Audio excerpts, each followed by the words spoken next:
Say do not disturb so I don't.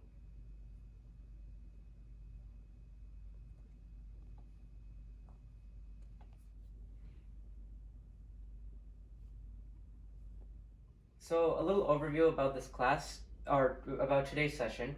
So we're first going to give a little introduction. I'm going to introduce myself, and then we're going to go through a demo Python program. So we'll write our first Hello World program. And then we're going to learn a little bit about Python, Visual Studio Code, which is an offline code editor, and Replit, which is the online code editor we are using for demoing our Python program. After that, we're going to go over some information about the class. So that includes things like curriculum and payment.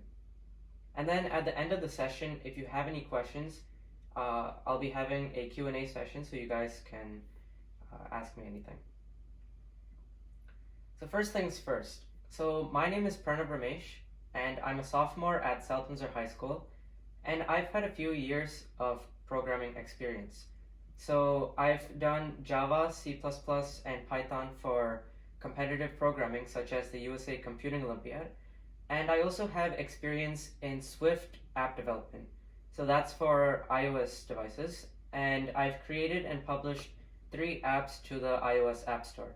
So that includes GeoScholar, Scholar.ly, and GeneExpress.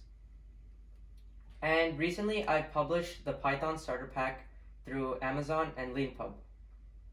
And if you have any concerns throughout the session, you can reach me at my email pranav.ramesh1@gmail.com during office hours. So without further ado, let's go write some Python code. I know all of you are really interested to get started, so let's just get a little taste of what we're going to expect in Python. So first things first, open a new tab in your browser. And if you guys are watching this on a tablet or a phone, that's perfectly fine. I'll help you guys get set up with your online IDE and your offline IDE for Python later on. So anyways, go to a new tab in your browser and go to repl.it. So that's repl.it. And you should appear at a page that looks like this. It should say code and collaborate without friction. So I'll just wait for a couple of minutes for you guys to go ahead and do that.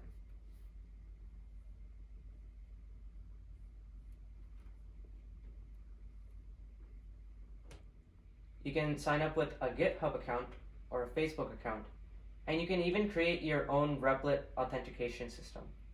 You can sign up through that. So just to make it easy, I'm going to sign up with my Google account. So I go ahead and click that, and it's already signed me in. For some of you guys, you may have to enter in some Google login details, but after that, it'll let you in. So I'll just wait a little bit for you guys.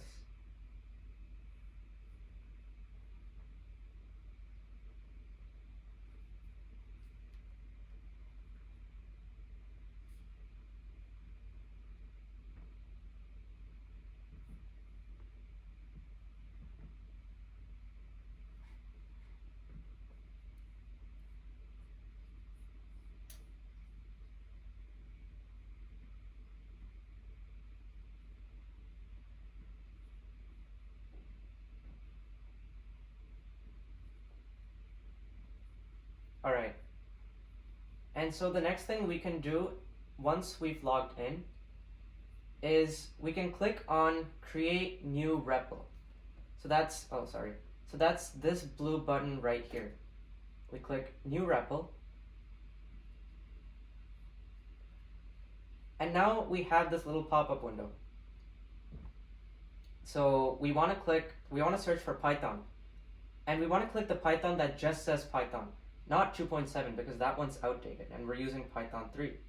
So select Python, and you'll get some randomly generated name. You can keep the name how it is, or you can change it. So I'll just call it test project.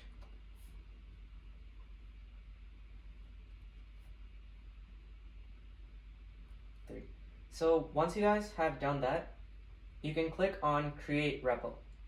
That'll create a new project for you to start coding. So you click create REPL, and you immediately get redirected to this screen. So I'll wait for a couple of seconds for you guys.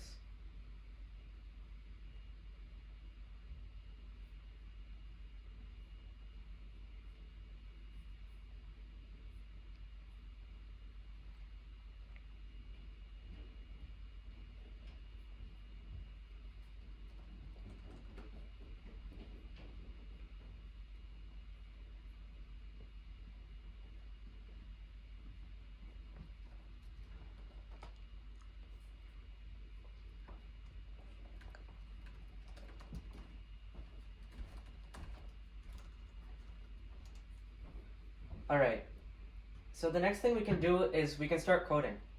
So let's just take a look here at what we have. So in the center of the screen, we have what we call an editor. This is where we type our code. It says not sure what to do, run some examples, blah blah blah. That's our editor. On the right side of the screen, we have our console.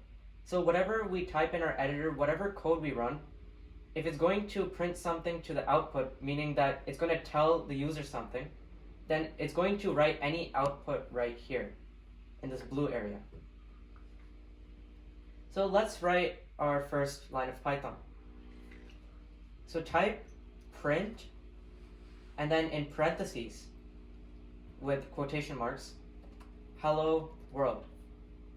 And it's just like if you're speaking. If you're speaking, you put what you speak around quotation marks. And you can use either single quotation marks or double quotation marks. Either way will work. So again, that's print, parentheses, hello world in quotation marks, and then close parentheses. And once you've done that, you can click this green run button right here. And after a few seconds, you can see that hello world was printed to the console. It's pretty cool, right? We just wrote our first Python program. So I'm just going to wait a couple seconds for you guys to get that, and then we'll try some more stuff. Python 3 and there's Python 2. Python 2 is right now outdated. That means that coders generally don't use Python 2 anymore, because Python 3 has features that are more advanced and more useful than Python 2. So in this session, in these classes, we're going to be using Python 3. Now let's talk about Visual Studio Code. Well, what is Visual Studio Code? It's another code editor just like the one we saw, but it's offline. So you can download it on your computer and you can create and run Python programs there. And it has many key features. For example, it supports something called IntelliSense.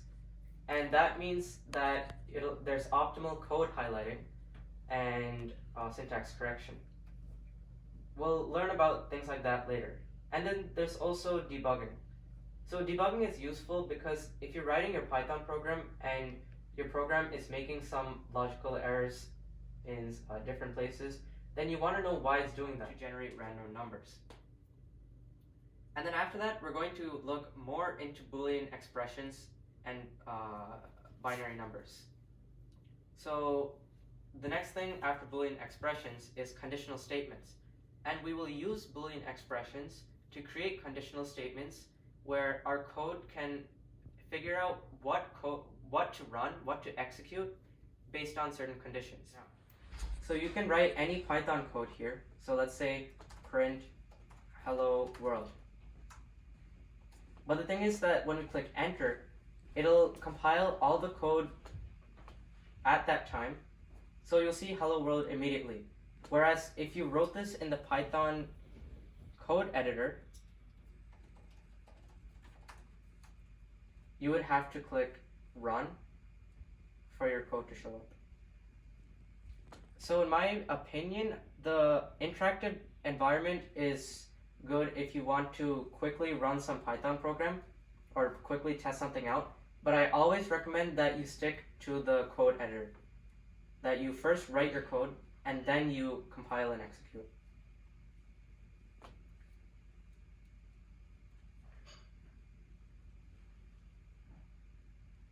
Alright, are there any more questions?